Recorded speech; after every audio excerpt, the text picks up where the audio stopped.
Hey, what's up everybody? This is Like It's 1985, and today we are going to take a look at Transformers Generations Deluxe Class Arcee. So first off, I'm going to start off in robot mode, and first thing I would like to show you is the weapons that the figure does come with. As you can see, I've basically installed all the weapons on the figure here. She does come with two of these blasters, this one here, and this other one here. Nicely sculpted, pretty cool. They do fit really tightly and really well into the hands. It's my understanding there's two versions of Arcee, one with the hands that are closed and ones that they're kind of open like that. So I have the ones that actually are fully closed, and these weapons are very nicely held in her hands. So no problem there with them falling out. And you can see on the hips you can store these guns slash swords. I say gun slash sword because I've seen them wielded both as a sword and as a rifle. So let me go ahead and remove the blasters here. I'm really happy with all the weapons that the figure does come with. It's really nice to see. So taking a look at the gun slash sword, you can see nicely detailed there. And apparently, like I said, you can wield them as a kind of a rifle. There's just a very, very short little tab here that fits into her hand, like that, rather loosely. But my preferred method would be to wield them as swords, because I'm a sword kind of guy. So if I was to display the figure with these weapons, they would definitely be in the sword mode. So there you go, pretty cool. But most likely on my shelf I'm going to be displaying the figure with the pistols, or with the guns, these blasters here. I think that's really G1 looking. Alright, so let me go ahead and show you a comparison with some previous versions that previous versions of Arcee that Hasbro has given us in the past. Here is animated Arcee, and you can see just in terms of the color, I like this color better because it's more G1 accurate. This is a nice color, but it's definitely a darker pink. And then over here is the Transformers Prime New York Comic Con exclusive Arcee in the G1 pink colors. So pretty cool. So let's go ahead and take a look at articulation. The figure does have nice articulation at the head on a ball joint, so definitely can look up all around, really nice, no problems there. You got the shoulders on the ball joints, swivel at the bicep. You got this joint here that allows that nice bend there at the elbow. There is no articulation at the wrists. There is no articulation at the waist. Legs, forward, back, and just ever so slightly out to the side due to the fact that these two pieces of plastic here clash against each other, but just phenomenal amount of forward motion there, you can see. So pretty cool. Nice tight bend there at the knee, and then there is a swivel joint here at the ankle, just a basic swivel. And this is a little bit loose, not so loose that the figure has a tendency to fall over, but I can see perhaps over time, if you pose the figure a lot, this might get looser, just the fact that it's, you know, metal on plastic. So, but as for now, straight out of the packaging, I don't have problems posing her. So really, really nice articulation for Arcee here. So let's focus on the design aspect of Arcee here. One of the things I really like about this figure is Arcee here has a car alt mode. We've had a lot of Arcees in the past that are motorcycle based, which is fine, but if you want a G1 Arcee, you got to have her have an alt mode, which is basically a car based alt mode.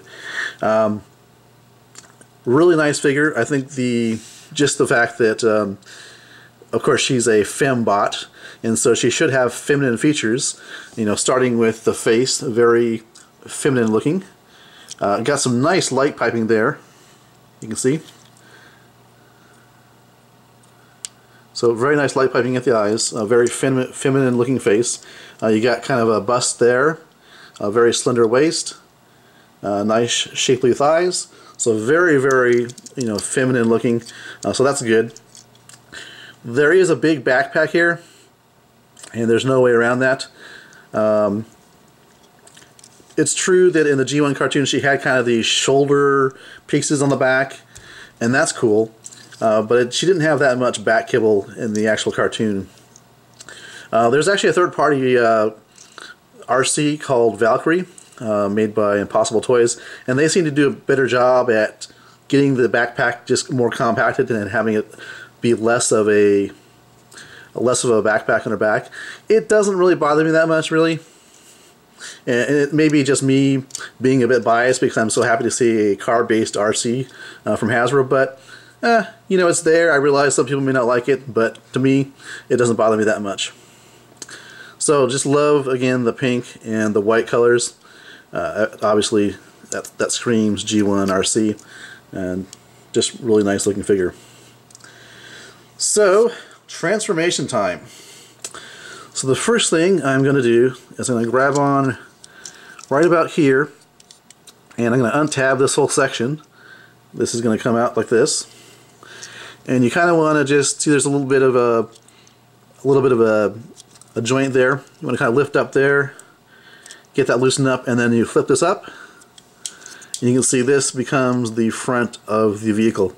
I kind of like how her top area becomes the front of the vehicle. I think that's pretty cool how that worked out transformation wise.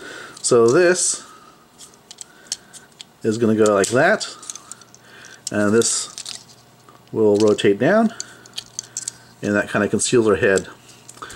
So next thing I'm going to do is I want to take the arms and kind of rotate them up. You can see they're just on this little assembly there. And rotate them up like that. Just get them out of the way.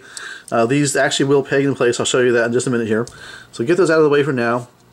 Focusing on the feet, go ahead and rotate the feet like that. And then these hips, actually, you can actually move them up and just out just a little bit. I'll show you that. You can see that. And so when you're transforming from vehicle into robot, you want to make sure you get the hips, all the way like that. Don't leave them hanging out like this. But since we're going into car mode, we're going to bring them out like that. Take the legs, and then we want to rotate them back like that. And there's actually a little bit of a notch sticking out here. You want to basically have the leg going in between that notch there. So it kind of holds it in place just a little bit there, just by friction alone. And just do the same thing over here. See how that kind of tabs in place a little bit. Coming to the back here, this little panel here folds out, becomes the top rear of the vehicle. This comes down, and this is supposed to, see there's a little tab there and a tab there. What it's supposed to do is fit behind the thigh here, like that. It's supposed to stay like that, but for some reason I can't get it to stay. I can usually get it to go on one side, but not on both sides. And I don't know if that's just me. See, that fit in place there, but then if I try to do it over here, either it's not going to go in or the other one will come loose. And I'm not sure what's going on. I've actually transformed this figure several times, so I'm not sure what I'm doing wrong or if I'm doing something wrong, but you can see it does fit there nicely. It's just not so much over here. Oh, well, a little bit. Okay. That's kind of the first time. It's still not perfect. You can see there's a little gap there as compared to there, but it's better than I actually have done it before, so yay. Alright, so the arms. When I first transformed this, I was thinking, man, these arms are way loose in here. So I watched a video, and I learned that you can take this gun here, point it toward the front of the vehicle. There is a slot there, you can see right there. You put the handle in that slot, and make sure it's in there real good. It can be a little tough getting in there, but you got to actually push it all the way, pretty much all the way down. And you can see how there's little tabs on the side of this blaster here. Those tabs go into her hands. And once you get her hands on there, because her hands are sculpted so well, they actually grab on to the side there, and they peg in, and they are in there pretty well. There's no flopping around. Whereas before I learned that trick, they were all loose. And the instructions do not show you this, so yeah, way to go Hasbro with instructions, right? So then what you need to do is make sure you can actually roll the car. It's not really rolling now because I don't have enough clearance somewhere. So kind of adjust these maybe. I think this panel might be sticking out a little bit. There we go. And then you can see she rolls once you get the proper clearance. So here she is in vehicle mode. You can see that came loose again. Really, really nice. One thing I didn't notice at first, but if you take a look at the driver's section here, it has a lot of detail. Look at that. You got the steering wheel, the console, some seats there. Really, really nice. A lot of nice detail that, you know, wouldn't necessarily have to be there, but it's nice that it's there. Alright, so weaponry. This weapon actually stores underneath here. There is a tab there. Take that little pink section there, and that tabs into place, and you should still have enough clearance to get the wheels rolling. So there's that storage there. The swords / guns, they can either tap into the side here on both sides like that, or you can have them sitting up here, and they just tab into place, and you know, you can have them as storage. But really, I'm likely just to have them without the weapons on there, even though it's nice to have that storage. I just like that clean, you know, Generation 1 look to the alt mode. One thing I did forget to mention is these guns / swords, they actually peg into the side of the arms, so you can actually have them on pegged into the forearm if you so desire. So they have definitely multi uses on the figure. So I did forget to mention that. So they're kind of like swords that come out of the sides of our arms. They're pegged in here, you can see. So there's that also in robot mode. But really, really nice figure. I do like it a lot. And let's move on to the final part of the review, which is, whoops, the comic book. So, it has the exclusive cover here, cover art, which is really nice. You can see a picture of Arcee. Nice. And so apparently this is the issue covering the last part of, I believe it's called the Dark Cybertron story arc. But here's just a sampling of the art. I'll just go, here's Metroplex, go through it real quickly here and kind of just give you an idea what the art is like.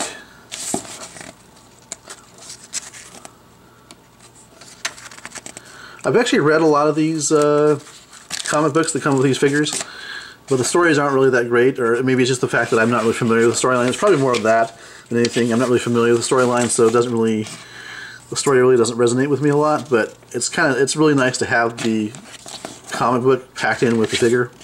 It's really nice.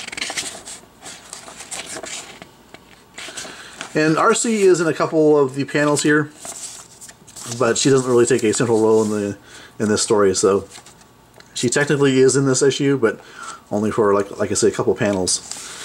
Alright, so Transformers Generations Arcee. Really, really cool figure. I do like it a lot.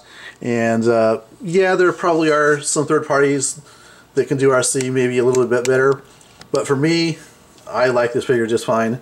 Alright, well, thank you very much. This has been my review of Transformers Generations Deluxe Class Arcee.